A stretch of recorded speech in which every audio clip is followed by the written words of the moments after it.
Moving on to the next presentation, I would like to welcome on stage Dilek Imseytoglu, our product owner, or product manager, I would say, who will give you a glimpse into contact centers of the future with human-like voices and AI Copilot. Dilek, please come on stage.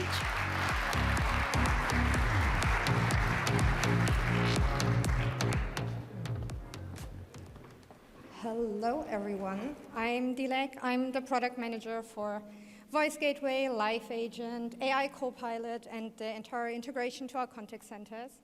And today I have the honor to talk about actually my favorite topic, which is voice. So we're going to have a little dive into human-like voice agents, what you can do, how you can actually configure it within our platform, and then how we can also improve the agent experience and get into a contact center of the future with AI Copilot. So yesterday, of course, we heard a lot about voice and a lot about AI Copilot. So let's have a quick look into our AI agent workforce. Yesterday, we already heard that it's kind of separated into two. We first have the AI agent that is basically there to give you a self-service for your customers. And I'm sorry, my voice is cracking. But that means that we had a lot of great conversations yesterday. So at one hand, we have our AI agents. They basically help you have a bit more of a self-service, help the customers, and ensure that not every single conversation actually gets routed to the agent. On the other hand, we have our AI Copilot. The AI Copilot is there supporting the human agent, ensuring that there's also a great agent experience and not just a great customer experience. But for now, we will start with voices. So let's have a quick look into how did actually voice bots transform into voice agents. Voice bots were often perceived as a nuisance rather than a benefit for customers. We all know the familiar prompts such as press 1 for order status, press 2 for invoice. However, now voice agents are serving as customer service representatives to alleviate the workload of human agents.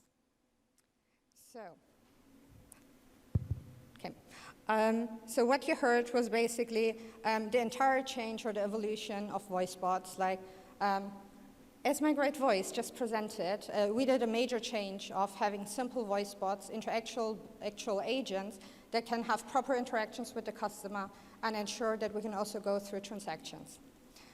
So let's quickly have a look into the key components. So basically, of course, what you heard already, the voice is one of the key components to have a really good output. And we will get a little bit deeper into that on the next slide. The second part is SSML support and control. This is actually something really small, how you can configure your voice and your voice output to make it a little better.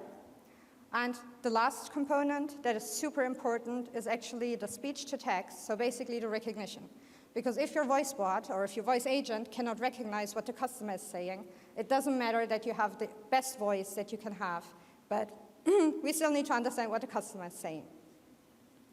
So we talked about the voice a lot. We want to have a human-like voice. So I wanted to give you guys a quick overview on what you can actually do with our product. So basically, we have a lot of natively supported voices in our product. So they might be Microsoft Azure, Google, AWS, 11 Labs, DeepGram. So we have a really wide range of providers that we support. And you can quickly get into our Voice Gateway portal and quickly change within a drop-down which provider you actually want to use. On the other hand, of course, we also know that companies usually have their own branding. So they have specific voices that they use for their advertisements and want to use them for their voice bots as well. For that, of course, we also have custom voice support. Also, that is super simple to actually configure. You just need to get into our Voice Gateway portal, add your keys in there, and then you can use it, firstly, as a default voice, but also within your flow to ensure that you can configure it a little bit more. There might be the case that you actually don't want to use any of the providers that we support, because maybe you have your own speech provider, or maybe you want to have something natively that you're hosting yourself, and that is also possible. As yesterday we have heard that we always support the bring your own model. Just like we do with LLMs, we also do that with speech providers. So you can basically host your own speech provider, you just set up the connection within our portal, and then you can use that as a default voice and also for the recognition. But how do we actually find the best fitting voice? So there are two major components that we need to look at. The first one is, of course, how does the voice sound like? At the end, we want to create a human-like experience. We want to ensure that the voice can actually sound great in different languages and can talk in different styles. The major thing that we want to do is to basically replicate the human intonation. What is super interesting is that all the voices that are Gen AI powered, as an example, 11 Labs, what we also showed yesterday quite a bit, in there we basically have the dynamically adjusting voice depending on the context that we actually provide. That means that in case your customer is saying, oh, my package did not arrive, you do not want your bot to say, oh, I am so sorry. It's really bad that it didn't arrive. But you want it to actually build up some empathy. You want to go down with the voice. You want to make sure that you can build that relation with the customer. So that is the first part that we need to look at. Then there is a second part, which is, I think, even more important than how the voice sounds like, and that is the latency and the performance. At the end, if you have a great voice, but it takes a lot of time and has a lot of latency, you will not want to use that. For that, we actually have our voice gateway portal, and as you can see down here, we have a few features in our product where you can actually create recordings, especially for debugging purposes, so basically test your voices, where you can see the latency. This is a little glimpse into our portal. So basically what we do is for every single call, we have a tracing. In this tracing, you can basically see every single step that the voice agent took. That means how long did it take us to connect the call, how long was the bot output, and especially how long was the text-to-speech generation. Then, since we talked about, in general, SSML and the voices, I also know that, especially because I talked to quite a lot of you yesterday, that sometimes you're bound to specific providers. Let's take Microsoft Azure as an example.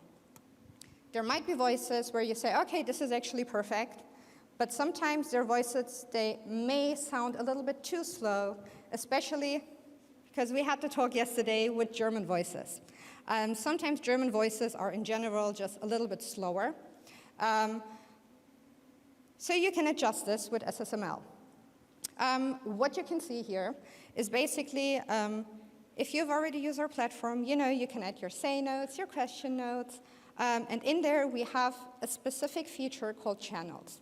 You can actually add a specific voice gateway channel, and in that channel you can then see on the top SSML tags. So we already provide them to you guys. There are many more that you could also look up.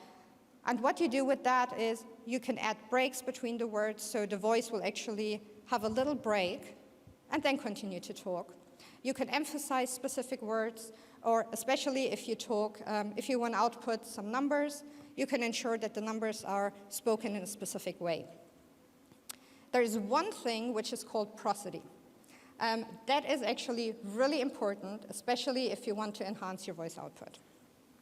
For that, we have a few endpoint configurations, how you can actually adjust that. What you do with prosody is you basically define how fast should your bot speak. Should it be, in case you have a voice that is just a little bit slower, you can ensure that it speaks faster or it speaks a little bit slower. You can change the pitch and you can also change the output volume. And with those small little adjustments, you can still ensure that even though you're bound to a specific provider, that you will still have the most human-like experience that you can get. Then, something where I think we had a little glimpse into that, but our main purpose for voice is basically ensuring that we can mirror real-life situations. That means that we want to have the perfect atmosphere. It should not sound like you're actually talking to a bot. So let's have a quick listen into that. Hello, welcome to the Cognigy post office. I'm Bill. How may I help you today? Hello, my name is Dilek, Imseytoglu, and I'm calling regarding the status of an order I was expecting to receive. Sure, I'd be happy to help. Could you please provide me with the tracking number for your order? Yeah, of course. My tracking number is ON625165. Your tracking number is ON625165. Did I understand that right? Oh, no, I'm so sorry. Instead of a 5 at the end, it's actually an 8. No worries. So your tracking number is ON625168. Yes, exactly. Thank you. Let me check the status for you. Please wait for a moment while I check. I see that your package is currently in transit and was last scanned at Berlin on February 21st. It seems to be on its way to the destination. Okay, so I hope you are able to hear it. Let's quickly go through what we just heard. So basically, the customer was calling, saying his tracking number. Then the bot repeated it, and basically the customer realized, oh no, I actually said the wrong number at the end. Instead of a 5, it should actually be an 8. With our platform, you can just swiftly update the number, because in a human-like situation, you will not call the agent and say like, oh, this is my number, and if you want to change something, you just say, oh yeah, change the 5 to 8, please. You will not repeat the entire number. So within our platform, you can just quickly switch the numbers and create a more human-like conversation than before. Then, in case you heard it, there was a little bit of clicking sounds in the background to basically fill the silence of latency. With this, we don't only fill the silence, but this basically also signals to the customer that there is some kind of AI activity. You do not want your voice bot to suddenly get quiet, and then at one time it starts speaking again. At the end, the customer might think, oh, okay, am I out of line? Did something happen? Or what's going on? Then in the background, we also had a bit of an atmosphere sound to basically create that natural atmosphere, because we were calling a post office. So we said, okay, let's have the sounds of the post office. And this is actually something that you will be able to build really soon within our product. Then, as you might have noticed, we like quotes. We really like quotes. So we heard that 62% of customers prefer to actually solve all of their issues with a company over the phone. When it comes to that, we already covered the first step where we have the voice agent, but there's also the second step where we actually do a handover and the human agent needs to take over. And what does a human agent need to do a good job? Firstly, of course, he needs to recognize a customer. He immediately needs to know, who am I talking to? Did he order something? What is his current journey? Then, if a customer has questions, of course, he needs to have all of the answers right at his hand. He should not have the need to go through, 15 Excel files or look into their own wiki, but he needs to have all of the information as fast as he can. Language barrier. We all know that. You call a contact center, maybe you're somewhere other in the world, like maybe in a country where you do not speak the language, and you will not be able to speak to someone in the contact center because they do not speak the language. And the last point is all of the administrative work that agents are doing. They take notes, they do call wrap-ups, they do summaries. All of that is currently being done manually. So how would an AI assistant conversation flow look like? The beginning is something that we have already covered. We have our voice agent. The voice agent does a qualification of the call. Then we identify the customer. In our case, with the post office, the bot might even be able to reschedule everything. So in case the delivery needs to be rescheduled, your voice agent can quickly do that. In case he still needs to hand you over to a human agent, that's when AI Copilot kicks in. AI Copilot will have the entire information that we have already collected beforehand. We'll be able to display that to the agent and then help him with suggested replies in real time. At the end of the conversation, the human agent can ensure that he can concentrate on his next customer And Copilot is there to basically do a wrap-up of the call, to write the summary, and then also add that to the CRM. Let's have a look at that.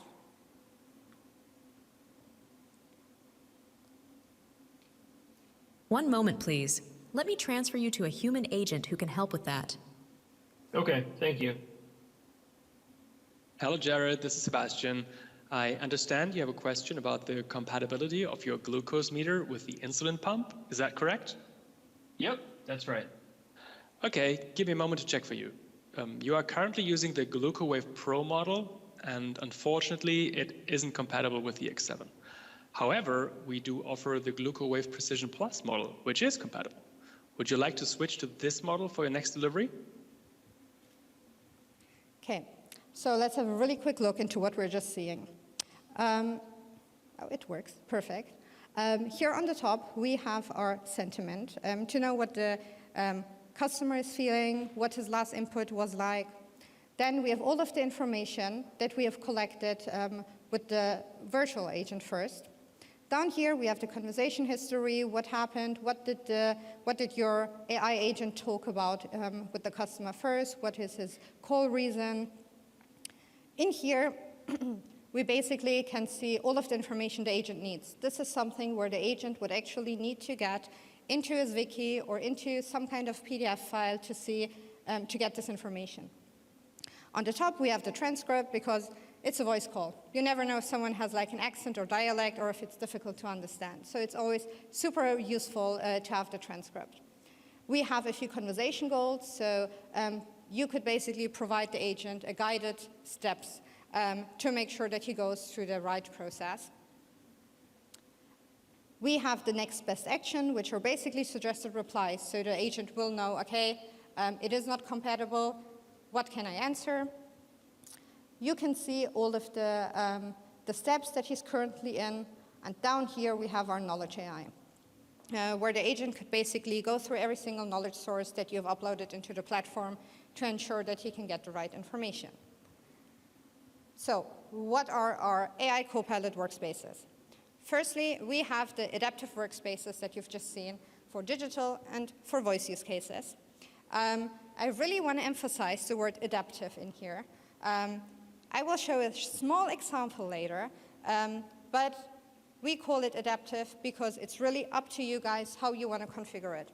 It's not a static workspace that you work with, but it's really up to you to design the layout to ensure that your agent has the best agent experience.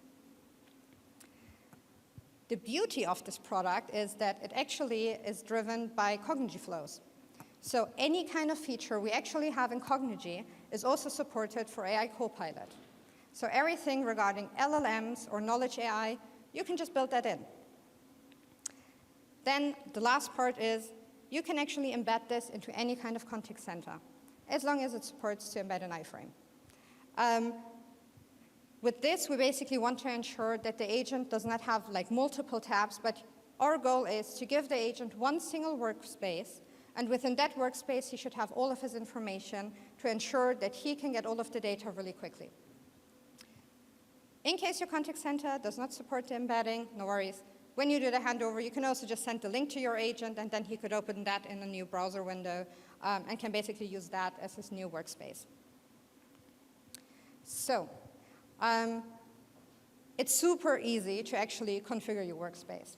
So firstly, you create a flow, which you do anyway for every single product that we have. In here, we have the set grid node. This node is basically the way of how you configure it. I will get into the next topic that's designing, but I quickly want to talk about that set grid node again. This node is basically when you can switch your entire layout. So you could have a flow, you can add your set grid node, say, okay, my basic layout is like, I have the customer information, I have the transcript, the sentiment, a bit of knowledge AI. And then in case you find an intent, or in case the customer needs to order something, you can then change your entire layout and say, okay, now the agent actually needs to have more space in the middle to maybe see images, to maybe have a step-by-step guided process that he can go through. So it's really up to you how you build your flow and how you want to change the layout. To actually design it, it's really, really simple. We have columns, we have rows, and then you decide, okay, I want to have following widget on the top left corner, and this is how you can define it. You can also change the background colors, so it can either fit into your CRM to have the same background color as your CRM, or, corporate design. That's such an important topic. You could add your own backgrounds, you could add your logos in there to make sure that it fits into your company. And this is how this example would actually look like.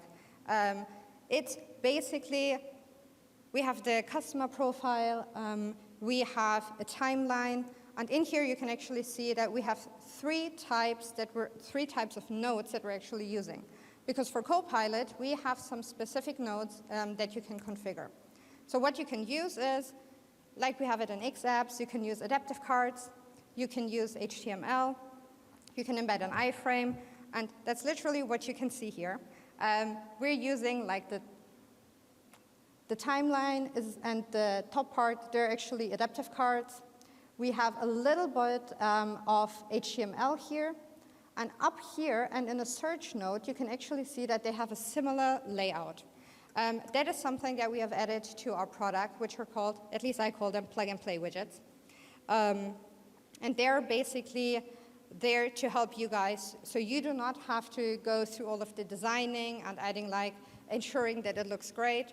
You can basically add those nodes to your flow, and then use them with simple configurations. So, what is the outcome?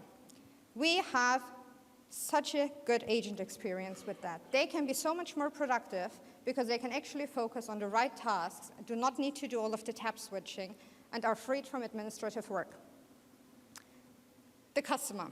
Of course, the customer will be happy if the agent can actually quickly help him. He doesn't have to wait for the agent to search for all of the information, but will get all of the information really quickly, which is a seamless experience, and also the average handling time will be reduced. And the last part, how you can also use your AI Copilot workspace, is for training. You could basically create an entire workspace with a step-by-step guide so that the newly coming agent can actually go through that and learn the processes quicker. So, coming to our last topic, which is, personally, it's my favorite, I have to say, and this is the language gap. I had mentioned before that it's super difficult in case the agent cannot speak the language, the customer will just not be satisfied. This might happen in any kind of industry, that there is this language barrier. So what can we do? So in here, we have an example of real-time voice translation. In our example, our customer is talking in Turkish. We are doing the speech-to-text to get the transcript. We put that through real-time translation, output the translated text in the agent's native language, send that to the human agent. The human agent can either type or he can talk, so he can reply to the customer. He does that in his native language.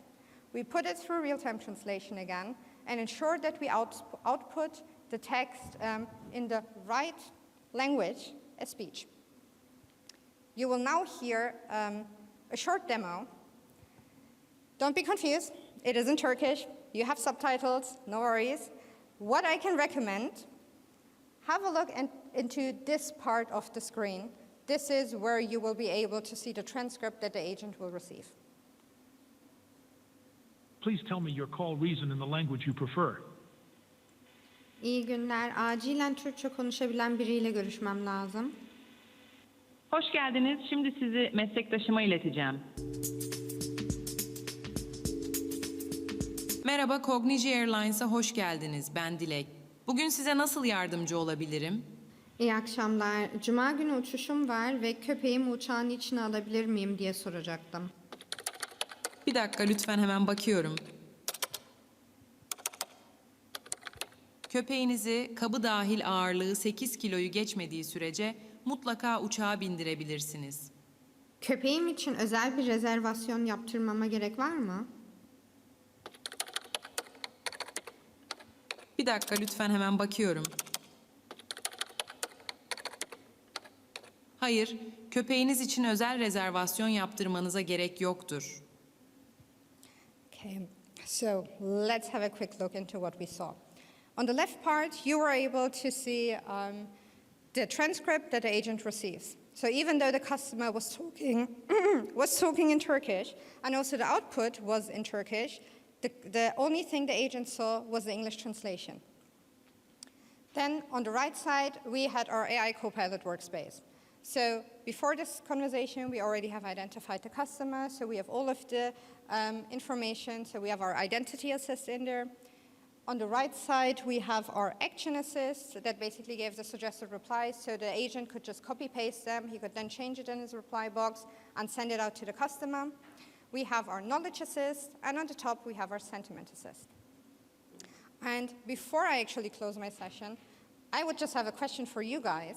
And really simple, I just need you guys to either nod or shake your heads. Did you hear a really big latency between all of the answers? Nod or shake.